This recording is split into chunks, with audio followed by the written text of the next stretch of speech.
మీకు అందరికీ తెలుసు, కడప నియోజకవర్గంలో అందరికీ తెలుసు, నేను నా పర్సనల్ మేనిఫెస్టో కూడా రిలీజ్ చేశాను. దాంట్లో డ్రైనేజ్ సమస్య కానీ, రోడ్ల సమస్య కానీ, ఈ మహిళల రక్షణ కానీ, అలాగే గాంజా సమస్య కానీ, మంచినీటి సమస్య కానీ, పెండింగ్ ఉన్న ప్రాజెక్టుల విషయంలో కానీ ప్రతి ఒక్క దాంట్లో నేను ఆల్రెడీ మేనిఫెస్టో చేయడం జరిగింది. దాని ప్రకారం నేను ముందుకు కూడా ఆల్రెడీ నేను వర్క్ స్టార్ట్ చేశాను. మీరు ఇంటర్వ్యూ లేట్గా తీసుకుంటున్నారు.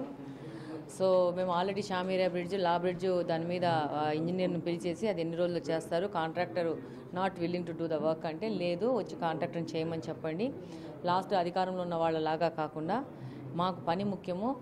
వాళ్ళు ఎవరో చెప్పారు వైసీపీకి సంబంధించిన పార్టీకి సంబంధించిన వ్యక్తి అంటే, అలాంటి భేషజాలు మాకు లేవు. మాకు ఇక్కడ డెవలప్మెంట్ అనేది ఇంపార్టెంట్. కాబట్టి అతనితో మాట్లాడి ఇమీడియట్గా వర్క్ ఏందో ప్రోగ్రెస్ చూడండి అని చెప్పడం జరిగింది మొన్న 4 రోజుల క్రితము. అలాగని ఇప్పుడు మళ్ళీ రివ్యూ చేస్తాం, ఇంజనీర్లు పిలిచి ఏంటి ఆ కాంట్రాక్టర్ పరిస్థితి అని చెప్పేసి ఆయన విల్లింగ్ చేస్తే ఆయనకు సరైన విధంగా బిల్లులు ఫినిష్ చేసేసి ఇచ్చే విధంగా మేము కూడా వాళ్ళకి మాట ఇచ్చి ఆ వర్క్ తొందరగా ఫినిష్ చేయాలి. 6 నెలల్లో ఆ బ్రిడ్జిని ప్రజలకు అనుగుణంగా తీసుకొస్తామని చెప్పినాము. అలాగనే నెక్స్ట్ ఇప్పుడు డ్రైనేజ్ ఒకటి, మనకు నీళ్ళ సమస్య ఒకటి, ఇది పెద్ద సమస్యలు. సో దీనిలో నేను నాకున్న ఆలోచన ఏంటంటే, ఒక చిన్న పార్ట్ని నేను శాంపుల్గా తీసుకొని నా సొంత నిధులు పెట్టి I want to do one demo drainage వ్యవస్థను సరిదిద్దడానికి చిన్న పార్ట్ చేసి నేను దాని ప్రజెంటేషన్ గవర్నమెంట్కి చూపించి కడపలో వీ నీడ్ దిస్ అని చెప్పి ముందుకు వెళ్ళాలనుకుంటున్నాను. అయితే మేడం, గతంలో కూడా 2019 ఎన్నికల మునుపు శ్రీనివాసరెడ్డి గారు దాదాపు 50 నుంచి 70 లక్షలు ఖర్చు పెట్టి సొంత నిధులతో కడప నియోజకవర్గంలో సీసీ కెమెరాలు పెట్టారు. అది ఆ ప్రజలకు చాలా ఉపయోగపడింది.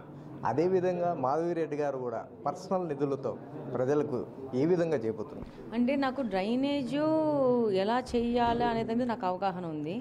అది ఇంప్లిమెంటేషన్లో సక్సెస్ కాదని చూడాలని ఉంది. సో నేనే ఒక చిన్న ఏరియాని చూసి, నాకు 2-3 ఏరియాలు కూడా నేను ఆల్రెడీ పికప్ చేసుకున్నాను. దాంట్లో ఒకటి సార్స్ అందరూ సెలెక్ట్ చేయాలా, అధ్యక్షుడు గారు అందరూ సెలెక్ట్ చేసుకున్న సొంత నిధులతో దాన్ని క్లియర్ చేసేసి దాన్ని చూపించి నేను చంద్రబాబు నాయుడు దగ్గర చూపించి నిధులు సమీకరించుకొని రావాలా. కార్పొరేషన్లో కూడా నిధులు ఉన్నాయని కమిషనర్ చెప్పినారు. వాటినంతా కోఆర్డినేషన్ చేసుకొని ముందుకు పోవాలా. దాంతోపాటు మంచినీళ్ళ సమస్య, వీటిని ఫస్ట్ ప్రయారిటీగా తీసుకున్నాం. ప్యారలల్గా రోడ్లు కూడా వేస్తాం, దాన్ని వెనక్కిపోయేది లేదు. కాకపోతే ఈ డ్రైనేజ్ సమస్య మీద నాకు కొంచెము ముఖ్యంగా సీరియస్గా ఉన్నాను. సో దట్ చాలా బ్యాడ్గా ఉంది కడపలో డ్రైనేజ్ సమస్య అనేది.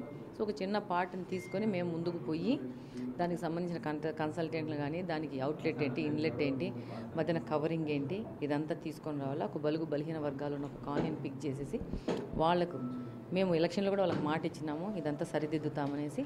అలాగనే ఆ కాలనీలో చెట్లు కూడా నాటి ఒక మోడల్గా ఆ కాలనీని తయారు చేయాలనుకుంటున్నాము. సో ఆ విధంగా ముందుకు పోయేసి దాని ద్వారా ప్రభుత్వం నుంచి నిధులు తెచ్చుకోవాల్సింది. ఇప్పుడే జస్ట్ ఇంకా నేను ఇంకా ప్రమాణ స్వీకారం కూడా చేయలేదు, మీ అందరికీ తెలుసు. ఇంకా ఒక 4-5 రోజులు ఉంది దాని మీద. బట్ స్టిల్ నేను ఆల్రెడీ వర్క్ స్టార్ట్ చేశాను. డెఫినెట్గా నేను ఏ విధంగా కడప నియోజకవర్గంలో మాట ఇచ్చానో ఆ మాటకు అనుగుణంగా ఎలక్షన్ క్యాంపెయినింగ్ ఎలా కష్టపడ్డానో అంతకంటే ఎక్కువ కష్టపడి కడప నియోజకవర్గంలో పనిచేస్తానని తెలియజేస్తాను. ఆల్రెడీ ఇప్పుడు 10 రోజులు 11 రోజులు గడుస్తుంది తెలుగుదేశం పార్టీ అధికారం చేపట్టి. ఇంతవరకు మీరు ప్రమాణ స్వీకారం చేయలేదని మీరే చెప్తున్నారు.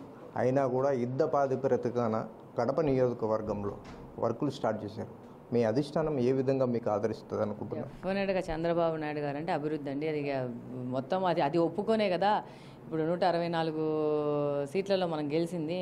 డెఫినెట్గా మనం ఇక్కడ ప్రూవ్ చేసి మన ఒక ప్రాజెక్ట్ రిపోర్ట్తో ఆయన దగ్గరికి వెళ్ళేసి మనం ప్రజెంటేషన్ చేసి మనం సాధించుకొని వస్తాము. ఆయన కూడా డెఫినెట్గా మాకు అండగా ఉంటారు, మాకు దిశానిర్దేశం కూడా చేస్తారు. ఆయన అడుగుజాడల్లో కూడా నడవడం జరుగుతుంది. మా ఆలోచనలు, ఆయన ఇచ్చే ఆలోచనలు, ఆయన చాలా ఎక్స్పీరియన్స్ పర్సన్, ఆయన కూడా చెప్తారు.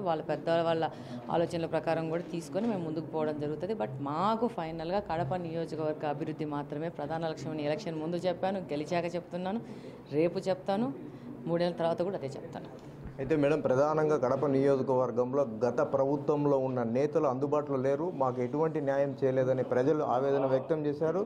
చాలామంది డిమాండ్ చేశారు. అయితే మాధవిరెడ్డి గారు ఏ విధంగా అందుబాటులో ఉంటారు కడప నియోజకవర్గ ప్రజలకి? నేను ఆల్రెడీ నా క్యాంపెయినింగ్లో చెప్పానండి, మహిళా దర్బార్ పెడతానని చెప్పేసి కాలనీస్లలో డివిజన్ల వారీగా. అది కూడా నేను ప్లానింగ్ చేసుకోవాల్సింది. అది నేను టక్కన పోయి పెట్టేది కాదు. నేను అధికారులను కోఆర్డినేట్ చేసుకోవడం ఉంది.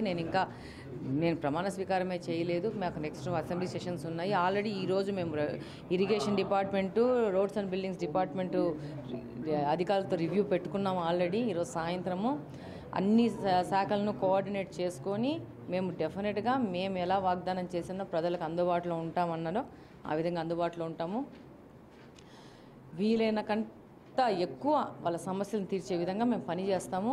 నేను ఇంతగా చెప్తున్నాను, క్యాంపెయినింగ్లో ఎలా కష్టపడ్డాను ఇప్పుడు అలాగనే కష్టపడతాను. ఆ ప్రామిస్తో వచ్చినా ఆ ప్రామిస్ నిలబెట్టుకుంటాను. అయితే మేడం, ఫైనల్గా కడప నియోజకవర్గంలో రాబోయే రోజులలో రాజకీయం ఎలా ఉండబోతుంది? అవినీతి రహితంగా ఉంటుందండి. ఎలా ఉంటుంది? అభివృద్ధి కారకంగా అవినీతి రహితంగా ఉంటుంది.